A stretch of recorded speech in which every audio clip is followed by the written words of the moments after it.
Pernahkah kamu berada di posisi yang sangat membingungkan ini? Kamu jujur, tapi kamu selalu dituduh berbohong. Kamu perhatian setengah mati, tapi kamu selalu diperlakukan cuek seolah kamu nggak ada harganya. Dan lucunya, dia justru ramah banget sama orang lain, ketawa lepas sama teman-temannya. Sementara kamu yang setia menunggu di rumah, malah dianggap berlebihan, dianggap posesif, dianggap pengganggu. Lebih menyakitkan lagi, dia mengkhianatimu diam-diam, lalu dengan wajah polos tanpa dosa. Dia memutarbalikkan fakta, seolah-olah dialah korban yang tersakiti. Dan kamu yang sebenarnya terluka parah, dibuat menjadi tersangka utama. Tolong tekan tombol subscribe sekarang juga. Nyalakan loncengnya biar berisik. Karena di channel Zona Waras ini, kita tidak akan membiarkan satu orang pun merasa sendirian dalam pertempuran mental ini. Kita akan bangun benteng pertahanan mentalmu bata demi bata. Simak video ini sampai detik terakhir. Jangan di skip. Karena di bagian akhir, aku akan kasih kamu kunci rahasia untuk membalikkan keadaan. Sebuah teknik psikologi stoik yang akan membuat si manipulator itu bingung setengah mati.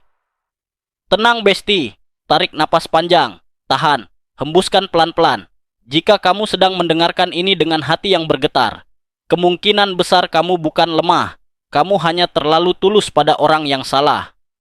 Hubungan seperti ini bukan sekadar soal cinta yang memudar. Ini adalah permainan kuasa atau power play, di mana satu pihak menghindar dari tanggung jawab seperti pengecut, dan pihak lain dipaksa memikul rasa bersalah yang bukan miliknya. Stoikisme mengajarkan satu hal penting yang harus kamu pegang erat malam ini. Bukan pengkhianatan yang menghancurkanmu, tapi keyakinan keliru bahwa kamu harus terus bertahan di tempat yang jelas-jelas melukaimu. Video ini bukan untuk membela siapapun. Aku nggak kenal pasanganmu. Dan bukan pula untuk mengemis kejelasan dari orang yang sudah memilih kabur. Ini untuk membangunkanmu. Pelan tapi menampar kesadaranmu. Kalau kamu merasa lelah, selalu disalahkan. Lelah selalu mengalah. Dan lelah berjuang sendirian untuk orang yang bahkan nggak peduli kamu hidup atau mati. Karena cinta sejati tidak membuatmu meragukan nilai dirimu sendiri. Dan orang yang tulus tidak perlu memutar fakta untuk terlihat benar. Mari kita bahas bagaimana menyikapi pasangan seperti ini dengan kepala dingin, hati berdaulat, dan kebijaksanaan hidup yang tidak bisa mereka manipulasi lagi. Poin pertama, berhenti menjelaskan dirimu pada orang yang sengaja tidak mau mengerti. Kesalahan paling umum, paling fatal, dan paling menguras energi saat berhadapan dengan pasangan yang gemar membohongi, cuek, berkhianat, lalu memutarbalikkan fakta adalah ini. Kamu terlalu sibuk menjelaskan dirimu. Kamu kirim chat panjang lebar. Kamu ngomong sampai berbusa. Berharap suatu hari dia sadar, dia paham, dan dia berubah jadi malaikat. Padahal Besti, buka matamu. Orang seperti ini bukan tidak mengerti bahasamu. Mereka tidak mau mengerti. Dalam kebijaksanaan hidup dan juga stoikisme, ada satu prinsip keras tapi menyelamatkan kewarasan. Jangan buang energimu untuk membuktikan kebenaran pada orang yang sudah memutuskan untuk tidak adil. Pasangan yang memutar fakta bukan sedang mencari kebenaran. Dia sedang mencari pembenaran. Dia butuh alibi. Dia butuh kambing hitam. Apapun yang kamu jelaskan akan dipelintir. Apapun yang kamu luruskan akan dibengkokkan. Dan pada akhirnya, kamu akan lelah sendiri. Frustrasi sendiri. Sementara dia tetap nyaman dalam perannya sebagai korban yang terzalimi. Di titik ini, diam bukan kelemahan. Diam adalah bentuk kecerdasan emosional tertinggi. Marcus Aurelius pernah berkata, waktu dan ketenangan akan membongkar siapa yang benar tanpa perlu teriakan. Artinya, kamu tidak perlu membela dirimu mati-matian seperti pengacara di pengadilan. Sebab kebenaran tidak membutuhkan panggung. Dia berdiri sendiri. Sementara kebohongan selalu butuh penonton dan drama. Saat kamu berhenti menjelaskan, satu hal ajaib akan terjadi. Topengnya mulai retak. Kenapa? Karena orang manipulatif hidup dari reaksi emosimu. Dia makan dari marahmu, dari tangismu, dari penjelasanmu, dari permohonan maafmu yang tidak perlu. Dan ketika semua itu kamu tarik kembali, Kamu stop suplai makanannya. Dia kehilangan kendali. Dia panik. Ingat ini baik-baik. Orang yang mencintaimu akan bertanya, apa yang bisa kuperbaiki untuk kita? Orang yang memanipulasimu akan bertanya, bagaimana caranya aku terlihat benar dan kamu salah? Jika setiap konflik selalu berakhir dengan kamu merasa bersalah, ragu pada ingatanmu sendiri, dan mempertanyakan kewarasanmu, itu bukan cinta, itu gaslighting. Maka sikap paling beradab, paling bermartabat, sekaligus paling menampar ego dia adalah berhenti membela diri, berhenti memohon dipahami, dan mulai mengamati dengan tenang, seperti ilmuwan mengamati objek penelitian. Karena orang yang salah, ketika tidak lagi kamu kejar untuk diluruskan, akan sibuk tersandung oleh kebohongannya sendiri. Kebohongan itu butuh memori yang kuat, dan dia pasti akan lupa skenarionya. Dan disitulah, tanpa kamu sadari, kamu mulai menang tanpa harus berdebat. Poin kedua, tarik kembali kendali dirimu. Jangan serahkan kuasamu pada orang yang tidak berkomitmen, pasangan yang cuek padamu, tapi ramah dan hangat pada orang lain. Sebenarnya sedang mengirim pesan yang sangat jelas dan menyakitkan. Dia menikmati perhatian, tapi menghindari tanggung jawab. Dia mau enaknya aja. Dia mau fasilitas pacaran atau menikah, tapi nggak mau beban emosionalnya. Masalahnya, banyak orang baik justru salah menyikapi hal ini. Mereka berpikir dengan naif, mungkin aku kurang sabar ya. Mungkin aku harus lebih mengerti dia lagi capek. Lalu tanpa sadar, kebahagiaan dan harga diri mereka diserahkan sepenuhnya ke tangan orang yang tidak berkomitmen. Kamu kasih remote kontrol hatimu ke orang yang bahkan nggak peduli channel apa yang kamu suka. Dalam stoikisme, ada garis pemisah yang tegas. Disebut dikotomi kendali. Ada hal yang berada dalam kendalimu. Dan ada hal yang bukan. Perasaan, sikap, dan pilihan pasanganmu. Bukan dalam kendalimu. Mutlak. Tapi sikapmu terhadap perlakuan itu sepenuhnya milikmu. Ketika kamu terus mengejar kejelasan dari orang yang menghindar, posisi kekuatanmu runtuh. Semakin kamu berharap, semakin dia merasa tidak perlu berubah. Karena baginya, kamu akan tetap ada apapun yang dia lakukan. Kamu itu jaminan mutu buat dia. Cadangan mati. Disinilah kamu perlu berhenti bersikap reaktif. Berhenti mengukur nilai dirimu dari seberapa cepat dia membalas pesan. Berhenti menunggu perubahan dari orang yang bahkan tidak mengakui kesalahannya. Menarik kembali kendali bukan berarti menjadi dingin atau kejam seperti robot. Itu berarti kamu menetapkan batas. Batas bukan ancaman. Batas adalah kejelasan. Dan orang yang tulus akan menghormatinya. Sementara orang yang manipulatif akan merasa kehilanganmu. Bukan karena cinta, tapi karena kehilangan akses gratis ke energimu. Ingat kalimat ini sampai kamu tua. Kamu tidak ditinggalkan karena kurang berharga, tapi karena kamu terlalu mudah diakses tanpa syarat. Ketika kamu mulai fokus pada hidupmu, rutinitasmu, kesehatan mentalmu, tujuan karirmu, sesuatu yang menarik terjadi. Orang yang tidak berkomitmen akan merasa gelisah, bukan karena dia sadar dia salah, tapi karena dia tak lagi memegang kendali atas emosimu. Epictetus mengingatkan kita, jika kamu ingin bebas, lepaskan kebutuhan untuk dikendalikan oleh reaksi orang lain. Kebebasan emosional dimulai saat kamu berkata dalam hati dengan tegas, aku tidak butuh diakui oleh orang yang tidak memilihku dengan utuh. Dan di titik itu, kamu bukan lagi korban dari sikap cueknya. Kamu adalah pribadi yang berdiri utuh, tenang, sadar, dan tidak bisa lagi dipermainkan oleh drama receh. Poin ketiga, berhenti menoleransi pengkhianatan yang disamarkan sebagai kesalahan kecil. Pengkhianatan jarang datang dengan wajah kejam di awal. Dia nggak langsung selingkuh terang-terangan. Ia sering menyamar sebagai kesalahpahaman, sebagai cuman bercanda, atau kalimat paling licik sedunia. Kamu terlalu sensitif sih. Disinilah banyak orang baik terjebak, bukan karena mereka bodoh, tapi karena mereka terlalu memaklumi, terlalu pemaaf. Pasangan yang diam-diam mengkhianatimu, lalu menormalisasi perilakunya, sedang menguji satu hal, sejauh apa harga dirimu bisa ditawar.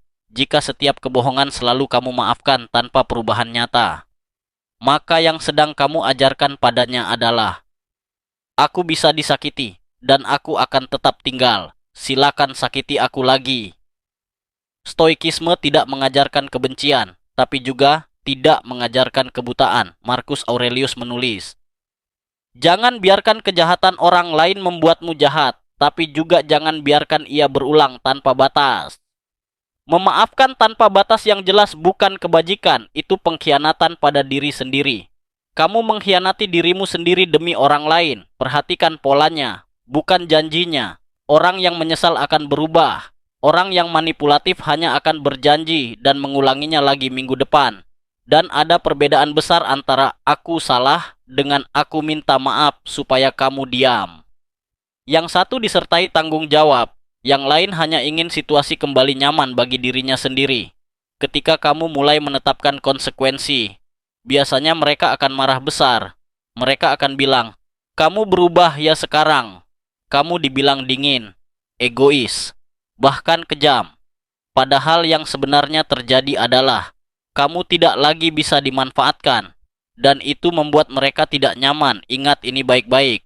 Kesetiaanmu tidak seharusnya menjadi alasan orang lain bebas mengkhianatimu. Dan kesabaranmu bukan tiket gratis bagi siapapun untuk melanggar batas. Epictetus berkata, jika seseorang meremehkan nilai yang kamu jaga, maka menjauh adalah bentuk penghormatan pada dirimu sendiri. Kamu tidak harus berteriak, tidak perlu drama banting piring. Cukup tenang dan tegas. Karena orang yang benar-benar takut kehilanganmu akan berhenti melukai. Dan orang yang terus melukai sebenarnya tidak pernah takut kehilanganmu sejak awal. Dia cuma takut kehilangan kenyamanannya. Di titik ini, kamu belajar satu hal penting. Cinta yang sejati tidak mengharuskanmu mengorbankan harga diri. Dan ketika kamu berhenti menoleransi pengkhianatan, kamu tidak kehilangan siapapun. Kamu menyelamatkan dirimu sendiri dari neraka dunia. Poin keempat, jangan terjebak dalam permainan. Aku korban, kamu penjahat. Darvo. Salah satu bentuk manipulasi paling kejam dalam hubungan adalah teknik yang disebut Darvo. Deny, menyangkal. Attack, menyerang. Reverse victim and offender, memutarbalikkan peran korban dan pelaku. Dia berbohong, dia mengkhianati, dia menghindar dari komitmen. Namun ketika kamu mulai lelah dan bersuara, kamu yang dituduh merusak hubungan. Gara-gara kamu ngomel, terus aku jadi nggak betah di rumah. Gara-gara kamu curigaan, aku jadi males jujur. Inilah permainan lama yang sangat melelahkan, pembalikan peran. Orang seperti ini tidak bertanya, apa kesalahanku? Mereka bertanya, bagaimana caranya aku tidak terlihat bersalah? Maka fakta dipelintir.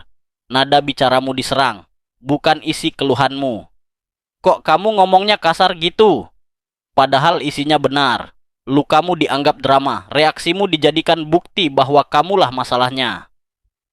Dalam kebijaksanaan stoik ada peringatan penting. Jika kamu berdebat dengan orang yang menolak realitas, yang akan lelah bukan dia, tapi kamu. Saat kamu terus membela diri dalam permainan ini, kamu sebenarnya sedang bermain di papan catur yang aturannya dibuat olehnya. Dan di sana, kamu tidak akan pernah menang. Kartu asnya dia pegang semua. Sikap paling menampar bukan membalas dengan emosi. Bukan juga membuka semua bukti screenshot untuk membuktikan kamu benar. Melainkan menolak ikut dalam narasi palsunya. Kamu tidak perlu membuktikan bahwa kamu korban. Karena orang yang tulus akan melihat lukamu tanpa perlu kamu jelaskan. Dan orang yang berniat jahat tidak akan percaya meski bukti ditumpuk setinggi langit.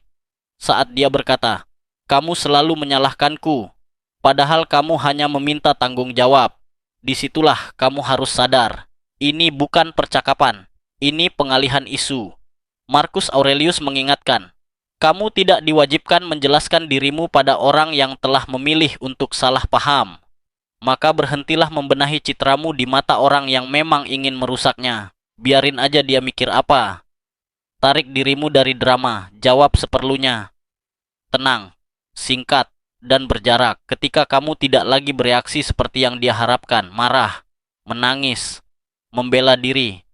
Permainan itu runtuh dengan sendirinya, karena dia kehilangan lawan main, dan di saat itu kamu mulai memahami satu kebenaran pahit namun membebaskan. Orang yang menjadikanmu penjahat dalam ceritanya sebenarnya tak pernah berniat menjadikanmu pasangan yang dihormati. Keluar dari permainan bukan berarti kalah. Justru disitulah harga dirimu kembali utuh dan bersih. Poin kelima, siapkan diri untuk pergi, bukan untuk mengubah orang yang tidak pernah memilihmu. Ada satu kesadaran yang paling berat diterima, tapi paling membebaskan jiwa. Tidak semua hubungan ditakdirkan untuk diperbaiki. Sebagian ditakdirkan untuk ditinggalkan sebagai pelajaran. Pasangan yang berulang kali berbohong, cuek, berkhianat, tidak berkomitmen, dan memutarbalikkan fakta sebenarnya sudah membuat pilihannya. Bukan lewat kata-kata manisnya, tapi lewat pola perilakunya yang konsisten buruk. Dan stoikisme mengajarkan kita untuk jujur pada realitas, bukan pada harapan, karena berharap orang berubah sementara dia nyaman dengan melukaimu hanya akan membuatmu semakin jauh dari dirimu sendiri. Banyak orang bertahan bukan karena cinta, tapi karena takut. Takut sendirian, takut memulai ulang dari nol, takut merasa gagal di mata masyarakat. Padahal yang sebenarnya gagal adalah ketika kamu terus tinggal di tempat yang mengikis jiwamu sampai habis. Menyadari untuk pergi bukan berarti kamu harus langsung angkat koper hari ini juga. Itu berarti kamu berhenti menggantungkan hidupmu pada seseorang yang tidak menggenggam masa depanmu. Kamu mulai membangun kembali dirimu, emosimu, kepercayaan dirimu, kemandirianmu, finansialmu. Bukan sebagai ancaman buat dia, bukan sebagai drama, tapi sebagai langkah sunyi yang penuh martabat. Orang yang benar-benar mencintaimu akan merasa kehilangan saat kamu mulai menjauh secara emosional. Dia akan sadar dan memperbaiki. Tapi orang yang hanya memanfaatkanmu akan marah karena aksesnya ditutup. Dan kemarahan itulah tanda paling jujur. Dia tidak takut kehilanganmu sebagai manusia. Dia takut kehilangan kenyamanan yang kamu berikan. Epictetus berkata dengan lugas, "Jangan berharap orang lain menjaga kebahagiaanmu. Itu tugasmu sendiri. Jika suatu hari kamu harus pergi, pergilah dengan tenang, tanpa mencaci, tanpa membongkar aib di media sosial, tanpa drama, karena kepergian yang paling menampar bukan yang berisik, melainkan yang tidak bisa dihentikan. Dan ingat ini, kamu tidak meninggalkan cinta, kamu meninggalkan rasa sakit yang disamarkan sebagai cinta. Saat kamu siap memilih dirimu sendiri, disitulah hidupmu benar-benar dimulai kembali." Penutup, kesimpulan dan motivasi. Jika kamu bertahan sampai detik ini mendengarkan suaraku, izinkan aku mengatakan satu hal dengan jujur dan tenang langsung ke hatimu. Kamu tidak gila, kamu tidak berlebihan, dan kamu tidak salah karena merasa terluka. Yang salah adalah ketika kebohongan dinormalisasi. Yang rusak adalah ketika pengkhianatan diberi banyak alasan pembenaran. Dan yang paling berbahaya adalah ketika kamu mulai meragukan dirimu sendiri hanya karena orang lain tidak mau bertanggung jawab. Stoikisme tidak mengajarkan kita untuk membenci orang yang menyakiti. Itu racun buat kita sendiri. Ia mengajarkan sesuatu yang jauh lebih dewasa. Jangan biarkan karakter buruk orang lain merusak ketenangan batinmu. Kamu tidak bisa mengendalikan apakah dia jujur atau tidak. Itu urusan dia sama Tuhan. Kamu tidak bisa memaksa seseorang untuk setia, peduli, atau berkomitmen. Tapi kamu selalu bisa memilih satu hal. Bagaimana kamu menjaga harga dirimu. Hubungan yang sehat tidak membuatmu terus membela diri seperti terdakwa. Cinta yang benar tidak membuatmu berjalan di atas pecahan kaca sambil meminta maaf karena berdarah. Dan orang yang layak diperjuangkan tidak akan menjadikanmu tersangka atas luka yang dia ciptakan sendiri. Marcus Aurelius menulis, "Hargai dirimu dengan hidup selaras, dengan akal sehat dan kebajikan." Artinya, jangan mengorbankan martabat demi rasa takut kehilangan. Lebih baik kehilangan orang yang tidak jujur, daripada kehilangan dirimu sendiri sedikit demi sedikit sampai kamu nggak kenal lagi siapa dirimu di cermin. Jika hari ini kamu memilih diam, itu bukan kalah, itu strategi. Jika kamu memilih menjauh, itu bukan pengecut, itu perlindungan diri. Jika kamu memilih pergi, itu bukan kegagalan, itu adalah keberanian paling sunyi. Berani berhenti mencintai dengan cara yang menyakitimu. Percayalah sama aku, ketenangan yang kamu rasakan setelah melepaskan hubungan yang rusak akan jauh lebih berharga daripada semua janji palsu yang pernah kamu dengar seumur hidupmu. Dan suatu hari nanti, ketika kamu menoleh ke belakang, kamu akan bersyukur pada dirimu sendiri hari ini. Karena tidak lagi memohon dipilih oleh orang yang sejak awal tidak pernah memilihmu dengan utuh. Jaga hatimu, tegakkan kepalamu, dan ingat, kamu layak dicintai tanpa harus kehilangan dirimu sendiri. Kalau kamu merasa video ini adalah tamparan yang membangunkanmu dari mimpi buruk, kalau kamu merasa sedikit lebih kuat setelah mendengar ini, tolong tekan tombol like. Itu gratis tapi sangat berarti buat kita untuk menyebarkan pesan kewarasan ini. Dan jangan lupa subscribe, biar kamu punya benteng pertahanan mental di channel Zona Waras ini. Coba tulis di kolom komentar di bawah. Satu kalimat janji buat dirimu sendiri. Ketik, aku memilih untuk tidak lagi membela diri pada orang yang salah. Penuhi kolom komentar dengan energi itu. Biar kita saling menguatkan. Kalau kamu lihat komentar teman lain, berikan semangat. Kita berjuang sama-sama. Kamu kuat, kamu berharga, dan kamu layak mendapatkan ketenangan. Jaga akal, sehat, jaga hati, dan tetap waras. Sampai jumpa di video selanjutnya, bestie.